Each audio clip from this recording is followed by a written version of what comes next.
Hello everyone. This is today's the Hindu newspaper analysis session in which we will discuss all issues and events which have national and international importance for UPSC, civil services and various state pieces examination. Today we will discuss mainly four issues. The first issue is how will LAC agreement pan out on border. And the second issue is WHO Kage about publishing Meghalaya polio case detail. In this article, we will discuss about vaccine-derived polio. The third issue is related to H5N1 virus, and the fourth issue is related to zoonotic diseases. So let's discuss all the issues in detail. China on LAC patrolling agreement with India. Why in news? On October 21, an agreement had been reached with China on a patrolling arrangement along the LAC in the Indo-China border areas, leading to disengagement and a resolution of issues that had arisen in these areas in 2020. अक्टूबर 21 को India और China ने patrolling arrangement से related एक agreement किया है और specially ये Indo China border पर जो एलएसी है उसके लिए ये अरेंजमेंट से रिलेटेड एग्रीमेंट किए गए हैं। अगर ये पेट्रोलिंग अरेंजमेंट सक्सेसफुल रहते हैं तो इसकी वजह से 2020 में जो डिसएंगेजमेंट एंड जो प्रॉब्लम्स इस बॉर्डर पर रेज हुआ था दोनों बोथ साइड की डिफेंस के बीच में वो कहीं ना कहीं उसको रिजॉल्व किया जा सकता है। In 2020, tensions arose from China's objections to India's infrastructure project, especially a road in the Galwan Valley connecting to a key air base. 2020 में जो ये टेंशंस स्टार्ट हुए थे ये इसलिए स्टार्ट हुए थे बिकॉज इंडिया गलवान वैली के अंदर कुछ इंफ्रास्ट्रक्चर प्रोजेक्ट मेकिंग कर रहा था, उससे रिलेटेड चाइना के कुछ ऑब्जेक्शंस थे और इस वजह से ये टेंशंस 2020 में स्टार्ट हुए थे।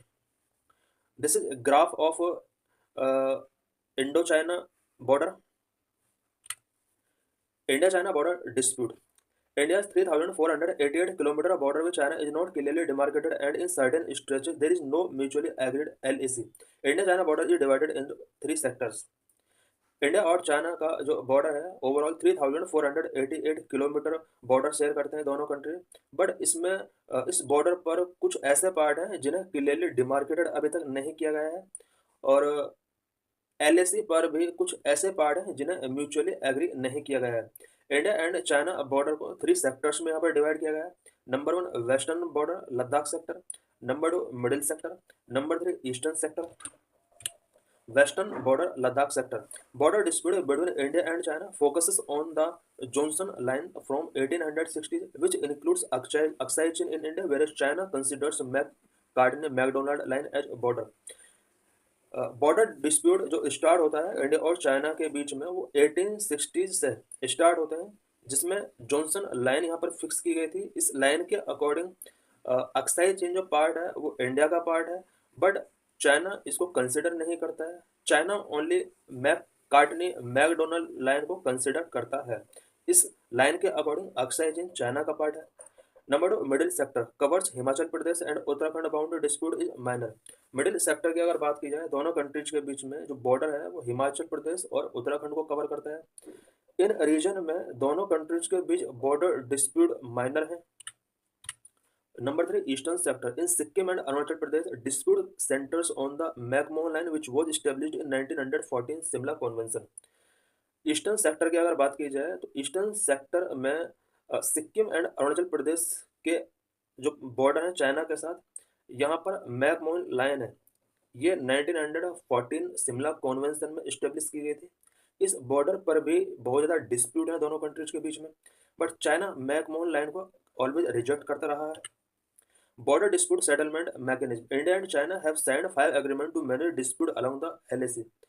एलएसी पर डिस्प्यूट को अरेंजमेंट करने के लिए अभी तक इंडिया और चाइना ने 5 एग्रीमेंट साइन किए हैं। Number 1 1993 agreement focus on maintaining peace and tranquility along the LAC. 1993 में दोनों कंट्रीज के बीच में एलएसी को अरेंजमेंट करने के लिए कुछ एग्रीमेंट किए गए थे।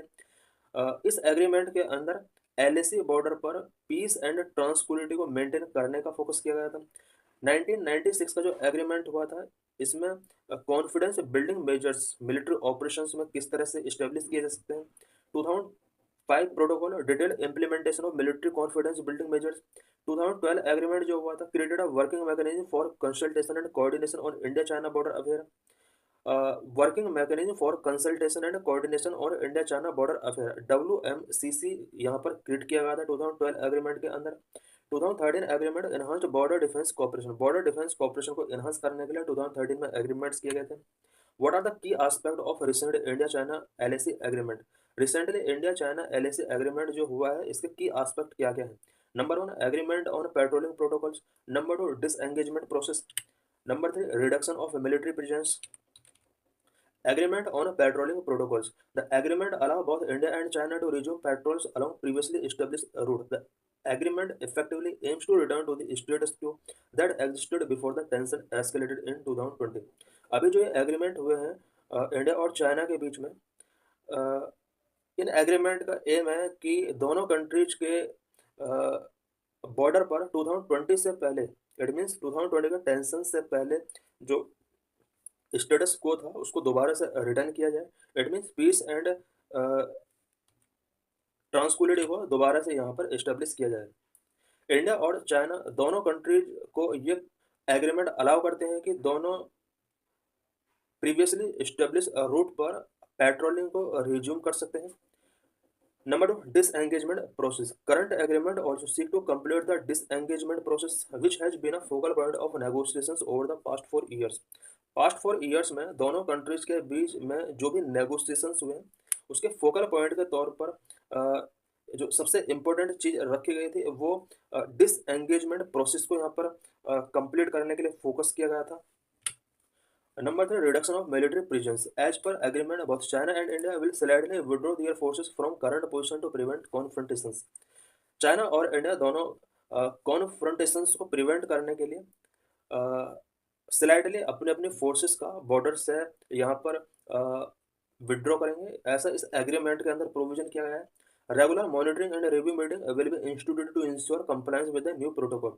न्यू प्रोटोकॉल के साथ कंप्लायंस करने के लिए regular monitoring and review meetings institute की जाएंगे। इट मीन्स अभी इस एग्रीमेंट के अंदर जो भी न्यू प्रोटोकॉल सेट किए जाएंगे उनको टाइम टू टाइम रिव्यू करने के लिए और मॉनिटर करने के लिए रेगुलर मीटिंग्स का यहाँ पर प्रोविजन किया गया है। What are the implications of the agreement for India China relations. India China relations के लिए इस एग्रीमेंट का क्या इम्प्लीकेशन हो सकता है। Recent agreement between China and India regarding the LAC has significant implication for India-China bilateral relations. India China के बीच में LAC के रिगार्डिंग जो रिसेंट एग्रीमेंट किए गए हैं इंडिया चाइना बायलैटरल रिलेशंस के लिए ये सिग्निफिकेंट इम्प्लीकेशन रखते हैं। Number 1, D escalation of tensions. Number 2, restoration of diplomatic relations. Number 3, economic and trade relations. Number 4, path for long term territorial dispute resolution. Number 5, influence on regional stability. De-escalation of tensions. Agreement promote de-escalation in a region where both countries have maintained heavy military presence. ये जो agreement है ये कुछ issues को यहाँ पर solve कर सकता है। हैवी मिलिट्री प्रेजेंस जहाँ पर दोनों कंट्रीज के बॉर्डर पर हुआ करते थे उसको ये डी एस्केलेट कर सकता है। Reduce the livelihood of confrontations like Galwan 2020। Galwan जैसा इंसिडेंट 2020 में जो हुआ था इस तरह के कॉन्फ्रंटेशंस की जो पॉसिबिलिटी है उसको ये रिड्यूस कर सकते हैं। Foster more stable environment along the border पर ये मोस्ट स्टेबल एनवायरनमेंट को फोस्टर कर सकता है। Restoration of diplomatic relation. Successful implementation of the recent agreement could facilitate the resumption of higher level diplomatic engagement in forums like SCO BRICS. Recent agreement अगर successful रहते हैं तो इसकी वजह से कुछ forums such as SCO and BRICS में higher level diplomatic engagement को यहाँ पर रिजम्पशन किया जा सकता है। Economic and trade relation. The normalisation of military interactions would improve economic ties between India and China.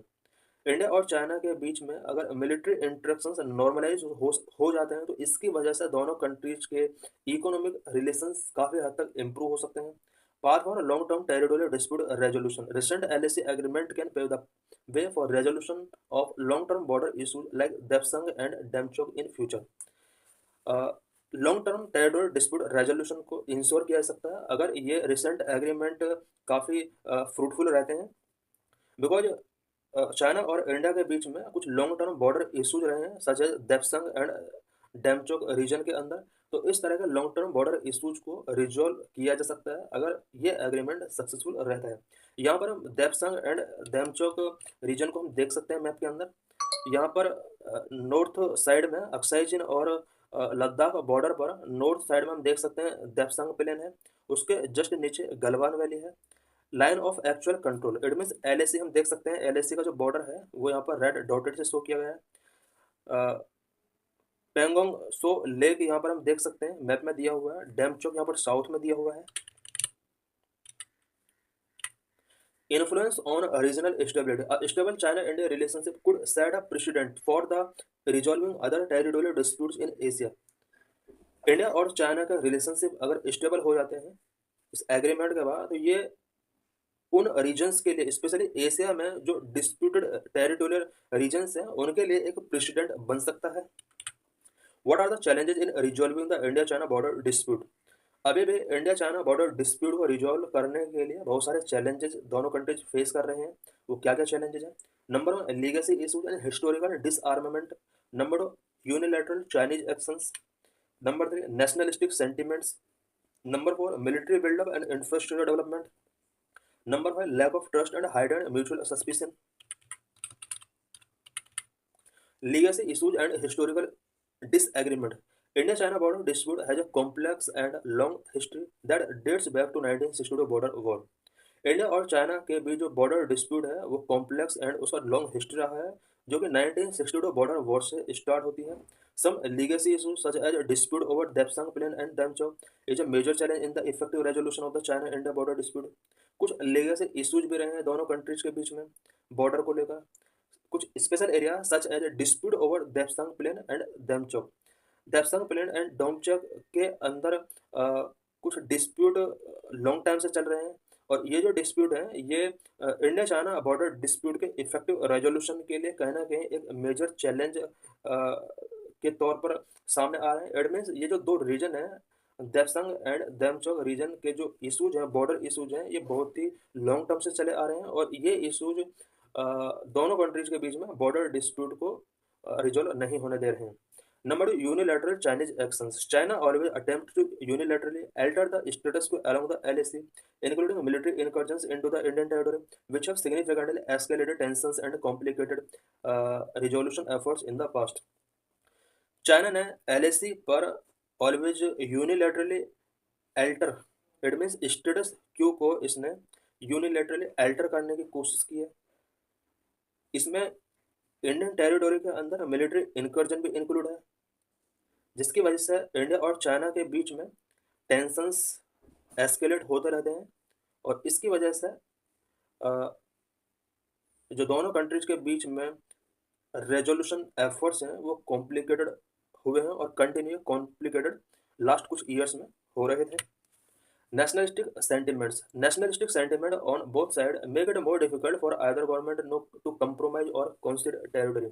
दोनों कंट्रीज के बीच में जो नेशनलिस्टिक सेंटिमेंट्स बॉर्डर डिस्प्यूट की वजह से बन चुके हैं ये कहीं ना कहीं दोनों कंट्री के गवर्नमेंट को कंप्रोमाइज ना करने के लिए और टेरिटरी को सीड ना करने के लिए मजबूर करें दोनों गवर्नमेंट को। इट मीन्स दोनों कंट्रीज कहीं ना कहीं नेशनलिस्टिक सेंटिमेंट की वजह से भी इस बॉर्डर इशू को सॉल्व नहीं कर पा रहे हैं, रिजॉल्व नहीं कर पा रहे हैं। Number four, military buildup and infrastructure development. The strengthening of military presence and infrastructure along the LAC on both sides adds increased complexity in the effective resolution of the dispute. India and China दोनों military presence and infrastructure development LAC पर strength कर रहे हैं जिसकी वजह से दोनों countries के जो बॉर्डर डिस्प्यूट है उसको इफेक्टिव रेजोल्यूशन के लिए एक कॉम्प्लेक्सिटी पैदा कर रहे हैं। Lack of trust and heightened mutual suspicion. In 2020, deadly clashes in Galwan Valley have deeply impacted the level of trust between India and China, leading to heightened suspicion and uncertainty. 2020 में Galwan valley के अंदर India और China के जो clashes हुए थे इन clashes ने India और चाइना दोनों के बीच में ट्रस्ट लेवल को काफ़ी इम्पेक्ट किया है और इससे दोनों कंट्रीज के बीच में सस्पिशन एंड अनसर्टेनिटी काफ़ी हाई हुए हैं। This lack of trust creates a volatile environment which is not conducive to long term conflict resolution. दोनों कंट्रीज के बीच में जो ये लैक ऑफ ट्रस्ट क्रिएट हुआ है, इसकी वजह से एक वॉलेटाइल इन्वायरमेंट बॉर्डर पर जनरेट हुआ है, जो कि लॉन्ग टर्म कॉन्फ्लिक्ट रेजोल्यूशन के लिए कंडीसिव नहीं है. What is vaccine derived polio? भाई news. A 2-year-old child in Tigrikilla, Meghalaya has been infected with vaccine-derived polio. This is not a case of wild polio virus, but an infection that presents in some people with low immunity. Tikrikilla Meghalaya के अंदर एक 2-year-old child vaccine derived polio से infected हो चुका है. ये जो case है ये विल्ड पोलियो वायरस का केस नहीं है, बल्कि ये लो इम्यूनिटी की वजह से कुछ पीपल के अंदर जो इन्फेक्शन जनरेट हो जाता है उससे रिलेटेड केस है. What is vaccine derived polio? Vaccine derived polio is a rare condition that occurs when the weakened strain of polio virus known as attenuated virus used in the oral polio vaccine OPV mutated and regains the ability to cause paralysis. Vaccine derived polio एक ऐसी condition होती है जिसमें OPV यानी oral polio vaccine के अंदर एक weekend strain of polio virus जब यूज किया जाता है तो ये वीकेंड स्ट्रेन अपने आप को म्यूटेट कर लेता है और इसके बाद ये पैरालिसिस करने की एबिलिटी रिगेन कर लेता है. इस सिचुएशन को वैक्सीन ड्राइव्ड पोलियो कह सकते हैं. OPV contain a live attenuated virus that is used for immunization against the disease. OPV oral polio vaccine के अंदर कुछ लाइव एटेन्यूएटेड वायरस होते हैं जो कि डिसीज के अगेंस्ट इम्यूनाइजेशन पैदा कर सकती है. इट मीन्स बेबीज को जो पोलियो वैक्सीन दी जाती है इसके अंदर एटेन्यूएटेड वायरस होता है जो कि पोलियो वायरस के अगेंस्ट बॉडी के अंदर इम्यूनिटी बूस्ट करता है. The attenuated virus replicates in the intestine for a limited period and excreted in the stool. Attenuated virus जो होता है वो intestine के अंदर replicate करता है for a limited period of time. उसके बाद stool के थ्रू बॉडी से excrete कर दिया जाता है. In rare cases, the virus can mutate enough to cause the disease again and circulate in areas where either immunization is low or where immunocompromised persons reside or regions with poor sanitation and hygiene. कुछ cases में ऐसा होता है कि जो attenuated virus है ये अपने आप को म्यूटेट कर लेता है और इसकी वजह से ये डिसीज बॉडी के अंदर पैदा कर सकता है और ये ऐसा उन एरियाज में होता है जहाँ पर इम्यूनाइजेशन को कंप्रोमाइज़ किया जाता है या फिर कुछ ऐसे रीजन जहाँ पर पुअर सैनिटेशन और पुअर हाइजीन होता है, उस रीजन के अंदर ये वायरस अपने आप को म्यूटेट कर सकता है. इट मीन्स बेबीज को जो पोलियो वायरस जो वैक्सीनेशन कराया जाता है उस वैक्सीनेशन के अंदर जो एटेन्यूएटेड वायरस है वो अपने आप को म्यूटेट कर सकता है और वो बॉडी को इन्फेक्ट कर सकता है. ऐसा उन रीजन में होता है जहाँ पर सैनिटेशन प्रॉपर नहीं है या हाइजीनिक सिचुएशन नहीं है. Types of polio virus. Polio virus are transmitted primary by the faecal oral route. Primary तौर पर जो पोलियो वायरस है ये फेसल या ओरल रूट के थ्रू ये ट्रांसमिट करता है. 3 टाइप का पोलियो वायरस होता है. Wild polio virus type 1 WPV1, wild polio virus type 2 WPV2 and wild polio virus type 3 WPV3 have been known to exist. Symptomatically all these strains are identical. Polio virus 3 type का होता है और symptomatically अगर देखा जाए तो सभी strain identical होते हैं. More about polio vaccine. The first successful polio vaccine for polio virus was made by the Johns Salk in 1950s. First polio virus successful polio vaccine जो बनाया गया था पोलियो वायरस के लिए ये 1950s में जोनास सॉक के द्वारा ये बनाया गया था, मेड की गई थी इसके द्वारा. On world polio day October 24, 2019 the WHO declared that WPV3 has been eradicated worldwide. 24 October 2019 जिस दिन वर्ल्ड पोलियो डे यहाँ पर सेलिब्रेट किया जा रहा है पूरे वर्ल्ड के अंदर, उस दिन WHO ने WPV3 विल्ड पोलियो वायरस 3 जो इसका 3 टाइप होता है वायरस का, उसने डिक्लेयर किया कि ये पूरे वर्ल्ड से it mean world wide eradicate हो चुका है. The last case of WPV3 वो detected in northern Nigeria in 2012. Last case इसका जो देखा गया था वो नॉर्थ नाइजीरिया के अंदर 2012 में इसका लास्ट केस आइडेंटिफाई किया गया था. WPV2 was officially declared eradicated in 2015. WPV2 का जो इरेडिकेशन हुआ है पूरे वर्ल्ड के अंदर से वो 2015 के अंदर ऑफिशियली इसको डिक्लेयर भी किया गया है. However, more than 90% of the vaccine-derived poliovirus outbreak are due to the type 2 virus present in the oral polio vaccine. Vaccine derived polio virus outbreak की अगर बात की जाए तो ज़्यादातर ये जो केसेस हैं ये ओपीवी के अंदर जो टाइप 2 वायरस होता है उसकी वजह से vaccine derived polio virus specially 90% जो केस हैं वैक्सीन ड्राइव्ड पोलियो वायरस के वो टाइप 2 वायरस की वजह से यहाँ पर शो किए गए हैं. Issue of low vaccination coverage. Data from the National Family Health Survey show that the pace of administration of the polio vaccine has slowed down in India. National family health survey के data के according India में polio vaccine administration का जो pace है वो slow down हो चुका है. Coverage of the last dose remains relatively poor. Coverage levels are poorest in the north east where the latest case of vaccine derived polio were detected in the West Garo Hills of Meghalaya. India के अंदर specially north eastern region के अंदर last dose का जो coverage रहा है वो relatively low रहा है. Specially West Garo Hills of Meghalaya के अंदर ये देखा गया है कि यहाँ पर जो कवरेज है वो बहुत कम है. ये वही एरिया है जहाँ पर अभी रिसेंटली वैक्सीनेटेड ड्राइव्ड पोलियो का एक केस आइडेंटिफाई किया गया है. Coverage were lowest among the poorest household where the education level of the female head of the family were not advanced. Coverage की अगर बात की जाए तो पोरेस्ट हाउस होल्ड में कवरेज काफ़ी लोएस्ट देखा गया है. स्पेशली वो पोरेस्ट हाउस होल्ड जहाँ पर फीमेल हेड जो फैमिली की हेड होती हैं फीमेल, अगर उनका एजुकेशन लेवल हाई नहीं है तो उन एरियाज में कवरेज काफ़ी लो देखा गया है. While the last case of wild polio virus in India was recorded in 2011, rare cases of vaccine-derived polio virus continue to be reported. India के अंदर विल्ड पोलियो वायरस का लास्ट केस 2011 में identify किया गया था, रिकॉर्ड किया गया था. बट करंट में अभी भी वैक्सीन ड्राइव्ड पोलियो वायरस के जो केसेस हैं वो कंटिन्यू रिपोर्ट किए जा रहे हैं.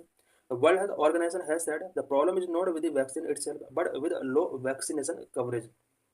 वर्ल्ड हेल्थ ऑर्गेनाइजेशन ने भी कहा है कि प्रॉब्लम वैक्सीन की नहीं है बल्कि लो वैक्सीनेशन कवरेज जो है इंडिया के अंदर या पूरे वर्ल्ड के अदर कंट्रीज के अंदर लो वैक्सीनेशन कवरेज एक बहुत बड़ी प्रॉब्लम है. If a population is fully immunised they will be protected against both vaccine derived and wild polio virus. अगर पॉपुलेशन को फुल्ली इम्यूनाइज कर दिया जाएगा तो इसके through vaccine derived and wild polio virus के अगेंस्ट लोगों को प्रोटेक्ट किया जा सकता है. State-wise share of children 12 to 23 months who received the last dose of the polio vaccine in 2019-21 में पोलियो वैक्सीन की लास्ट डोज रिसीव करने वाले चिल्ड्रन का यहाँ पर स्टेट वाइज शेयर है. पंजाब के अंदर 79.7% बच्चों को या चिल्ड्रन को लास्ट डोज कवरेज किया गया था. महाराष्ट्र के अंदर 79% चिल्ड्रन को लास्ट डोज तक कवरेज किया गया था. कर्नाटक के अंदर 87.5%, तमिलनाडु के अंदर सबसे ज़्यादा 91.5%, इससे ज़्यादा ओडिशा के अंदर 91.7% बच्चों को फुल्ली इम्यूनाइज किया जा चुका था. नागालैंड के अंदर 65.4% बच्चों को इम्यूनाइज किया गया था. यूपी के अंदर 74.3%, मेघालय के अंदर 68.5%. What is bird flu? What is the status of bird flu in India and what are various symptoms, causes and how we can prevent us from bird flu and what is H5N1 virus. In this article we will discuss all the issues about bird flu. Bird flu is an infectious disease in birds caused by avian influenza type of virus. Bird flu एक infectious disease है birds के अंदर जो कि avian influenza type A virus की वजह से होता है. It may cause mild to severe illness और sudden death in birds. Domestic poultry like chickens are particularly vulnerable. बात अगर सिम्टम्स की जाए तो मिल्ड से लेकर सीवर इलनेस हो सकता है और सडन डेथ भी बर्ड का इसकी वजह से हो सकता है. Domestic poultry like chickens are particularly vulnerable. Vulnerability की बात की जाए तो यहाँ पर डोमेस्टिक जो पोल्ट्री सेंटर्स बने हुए हैं वहाँ पर ज़्यादातर बर्ड्स यहाँ इसकी वजह से इन्फेक्टेड हो सकते हैं. Avian influenza virus do not usually infect humans but may sometimes be transmitted to humans who have contact with infected poultry and their secretions and feces or contact with contaminated surfaces. Avian influenza virus जो होते हैं usually ये human को infect नहीं करते हैं but human अगर infected bird के कॉन्टेक्ट में आता है तो इसकी वजह से ह्यूमन को इन्फेक्शन होने के चांस हैं. How does bird flu spread between birds. Bird flu birds के बीच में किस तरह से स्प्रेड हो सकता है? Direct contact with nasal and respiratory secretions from infected bird. Direct contact with infected bird faces contamination of feed and water. Contact with contaminated equipment and humans. ये कुछ पॉइंट्स हैं जिसके थ्रू यहाँ पर बर्ड्स के बीच में बर्ड फ्लू स्प्रेड हो सकता है। साइंस इन इन्फेक्टेड बर्ड। इन्फेक्टेड बर्ड क्या क्या साइन शो करता है अगर उसको बर्ड फ्लू हो चुका है? Lack of energy and appetite. Lack of energy and appetite feel करता है। डायरिया उसको हो सकता है। Head region and leg swell. Head region और लेग रीजन स्वेलिंग करना शुरू कर देता है। What is H5B1 bird flu? Avian influenza A, H5N1 or H5B1 bird flu is a highly pathogenic virus which primarily circulates among birds but can infect mammals. Avian influenza ए, जिसको H5N1 के नाम से जाना जाता है, इसको H5B1 बर्ड फ्लू के नाम से भी जाना जाता है। ये एक हाईली पैथोजेनिक वायरस है जो कि बर्ड्स के बीच में सर्कुलेट करता रहता है, बट ये मम्मल्स को भी इन्फेक्ट कर सकता है। H5N1 originated from a virus outbreak in 1996 in China and rapidly evolved into a highly pathogenic strain। 1996 में चाइना के अंदर एक वायरस आउटब्रेक होता है, वहीं से H5N1 का ओरिजिनेट होता है। उसके बाद इसके हाईली पैथोजेनिक स्ट्रेन इवॉल्व होते हैं रैपिडली तरीके से। Since 2020 it has spread across Asia, Europe, Africa, north America, south America and even mainland Antarctica. 2022 तक ये अबाउट पूरे अर्थ पर, वर्ल्ड के जितने भी कॉन्टिनेंट हैं सभी जगह पर ये स्प्रेड हो चुका है। India experience the first H5N1 outbreak in the state of Maharashtra and Gujarat in 2015। India की अगर बात की जाए 2015 में महाराष्ट्र एंड गुजरात के अंदर फर्स्ट आउटब्रेक H5N1 का एक्सपीरियंस किया गया था। Human risk. H5N1 virus does not easily infect humans, but some cases continue to occur, mainly linked to poultry exposure. H5N1 virus easily humans को इन्फेक्ट नहीं करता है, बट कुछ केसेस कंटिन्यू देखे जा रहे हैं, और ये जो केसेस हैं ह्यूमन का पोल्ट्री पे डायरेक्ट एक्सपोजर होने से यहाँ पर ये केसेस आए हैं। Human to human transmission remain rare, but the potential for further cases exist particularly in regions where the virus is endemic in poultry. H5N1 virus का ह्यूमन टू ह्यूमन ट्रांसमिशन बहुत rare है, but आने वाले time में जिस तरह से cases बढ़ रहे हैं तो ऐसा एक्सपेक्ट किया जा रहा है कि ह्यूमन टू ह्यूमन ट्रांसमिशन इसका हो सकता है, और ये उन रीजन के अंदर होगा जहाँ पर पोल्ट्री रीजन में ये वायरस एंडेमिक है। Preventive measures and recommendations. WHO advises the public to avoid high-risk environment like live animal market and practice good hand hygiene. WHO ने पब्लिक के लिए कुछ एडवाइस यहाँ पर रिलीज किए हैं। WHO ने कहा है कि ऐसे हाई रिस्क इन्वायरमेंट को अवॉइड करना चाहिए जहाँ पर एनिमल मार्केट है, और साथ में गुड हैंड हाइजीन को प्रैक्टिस हमें करना होगा। Prompt reporting of sick animals and avoiding consumption of sick poultry are recommended. Sick animal का प्रॉम्प्ट रिपोर्टिंग करना होगा। सिक पोल्ट्री के कंजप्शन को WHO ने यहाँ पर अवॉइड किया है। Individual exposed to infected bird और environment should seek medical care promptly. अगर कोई भी इंडिविजुअल इन्फेक्टेड बर्ड के साथ एक्सपोज होता है या इन्फेक्टेड बर्ड के इन्वायरमेंट के साथ एक्सपोज होता है तो उसको इमीडिएट केयर प्रॉम्प्टली सीक कर लेना चाहिए। This is previous year questions which was aired related to H1N1 virus. Government of India approved $25 million pandemic fund to curb zoonotic diseases. In this article, we will discuss about zoonotic diseases. Why news? The Indian government will implement $25 million G20 pandemic fund to develop a holistic health coverage for livestock in the wake of pandemic which transmit from animals to the humankind such as COVID-19.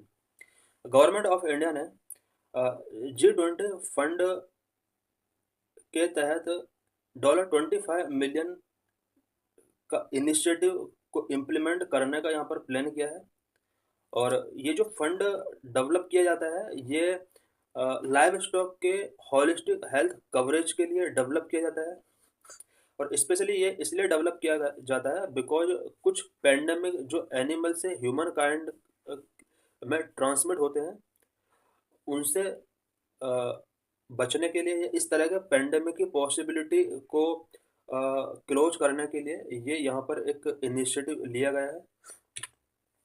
About pandemic fund project, Recent initiatives is of $25 million funded by G20 Pandemic Fund, which was established under Indonesia's G20 presidency 2022.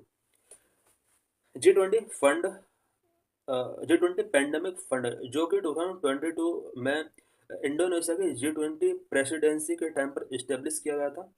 Recent initiative जो लिया गया है ये $25 million का इसमें funding का provision किया गया है। Who are implementing entities, World Bank इसका इम्प्लीमेंटिंग एंटिटीज होगा, एशियन डेवलपमेंट बैंक इसका इम्प्लीमेंटिंग एंटिटी होगा, फूड एंड एग्रीकल्चर ऑर्गेनाइजेशन इसका, ये 3 ऑर्गेनाइजेशन है जो कि इसकी इम्प्लीमेंटिंग एंटिटीज होंगे। एम क्या है इसका? Number 1, to enhance low and middle income countries capacity through financing investment to respond to animal health threat and pandemic.